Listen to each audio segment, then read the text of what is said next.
Hi everyone, this is Ron Torres bringing you a special video on using the virtual library as part of the history and practice of information systems.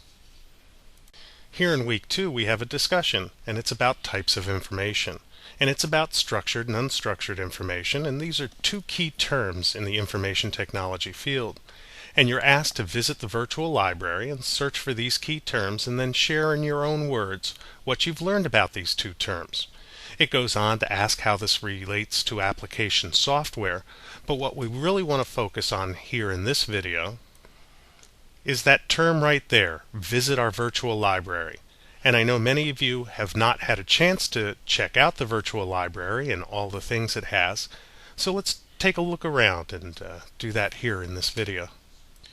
Let's start by logging into the virtual library, and there's a link right there on our Angel homepage. Now you'll be asked to log in, and your username is simply the word online. It's all lowercase, it's all one word, and your password is student. So let's take a look around at this interface. It begins right there at the top in the center with a brief mission and vision statement. Next you'll see a campus library index. In case you're located close to a campus, you can always call them or show up in order to do your searching in a real library. But let's focus on the virtual library here. Down there at the bottom we have Library Frequently Asked Questions, which can be helpful. There's a link to our APA reference guide for Bryant and Stratton College. Next to that you'll see a virtual computer lab, and there it has links to many application software packages that are available through Zoho.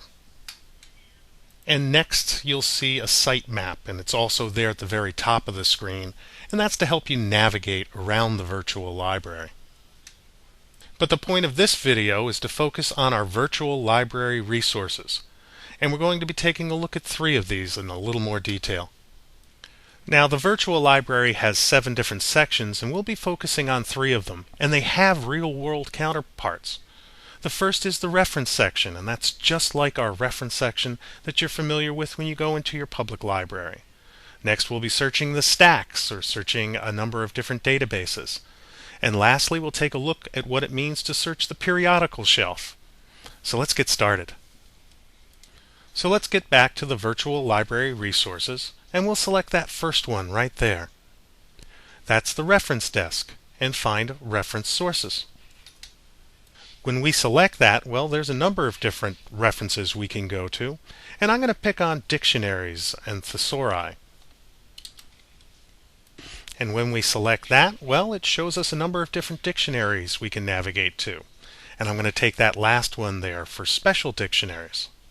So now you can see a number of different industry-specific dictionaries, and what we'll want to do is scroll down through that until we get to the one on computer science or computer systems.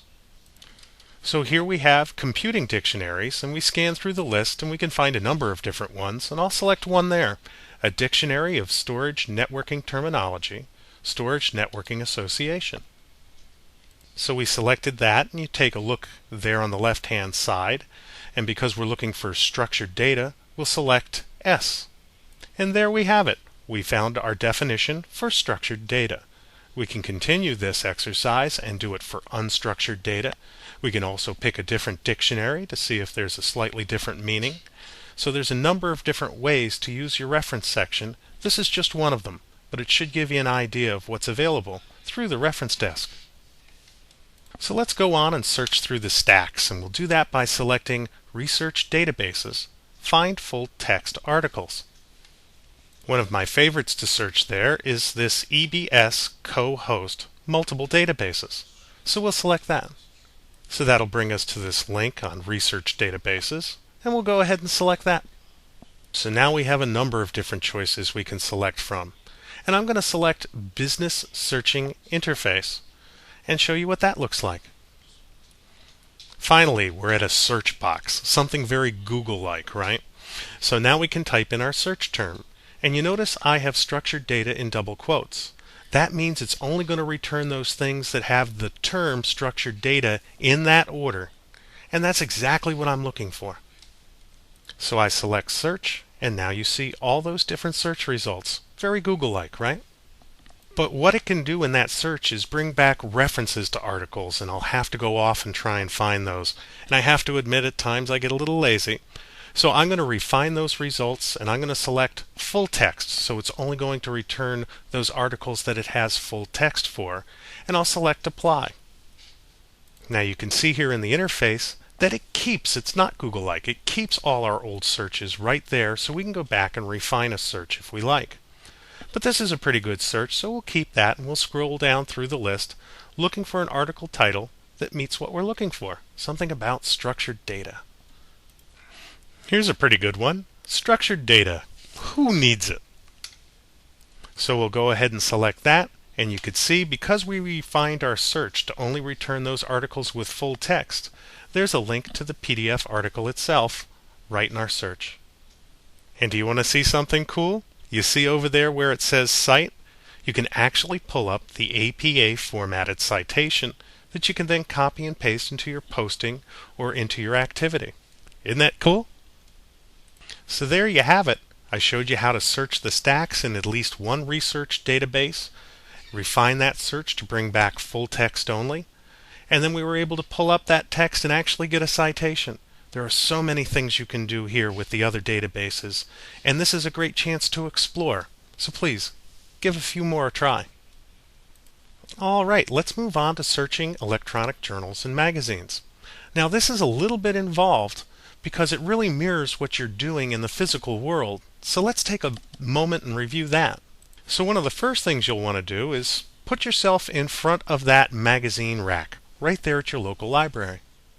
Now the first thing we have to do is select the right set of periodicals, or the right types of periodicals, because you'll have all types there, from Field and Stream to computer science to just about anything. And the next thing we'll want to do is identify a specific periodical, one within a section. But that's not a single magazine. There's all of those old issues that we have to think about and probably search through. So finally we can select that one magazine of an old issue, maybe a current issue, and find that article and actually read it. So how do we do that virtually? Well, let's go back to our electronic journals and magazines hyperlink from our virtual library resources, and that'll bring us to the magazine rack. Now if we go to the subject tab, we can pick computer science, and that'll bring us to the right section of that magazine rack.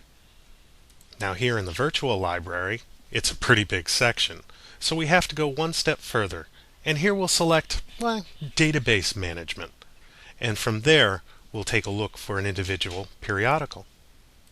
So now we can pick that entire set of magazines from one specific publication, and that's going to be Computers and Applied Sciences Complete. Now at this point you could be challenged by the EBS co-host database library for a new user ID and password, and rather than hand those out here on YouTube, I'll put a posting up in our questions forum so that you'll be able to find both the user ID and password. So now that we have that stack of the same periodical, well, we want to search through that. And here in EBS co-host, we can do that, and you could see that option right there to search within this particular publication.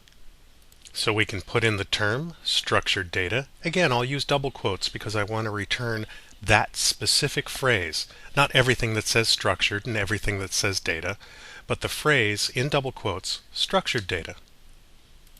Once I select search, well, it'll return all those results. And what I want to do, again, I can be a little lazy, is I want to refine that search to only return full text, and I'll select update to do that. And there we are. We've returned the PDF file with that particular article, so now we can read it. So that's just one example of how to navigate through the periodical shelf. I'm sure you can find other ways, and please take this chance in INSM 180 to go and explore this part of the virtual library. So there you have it. We took a look around the virtual library resources. We looked at the reference desk, the different dictionaries. We searched through a number of different databases or the stacks. And we also took a look at the periodical shelf.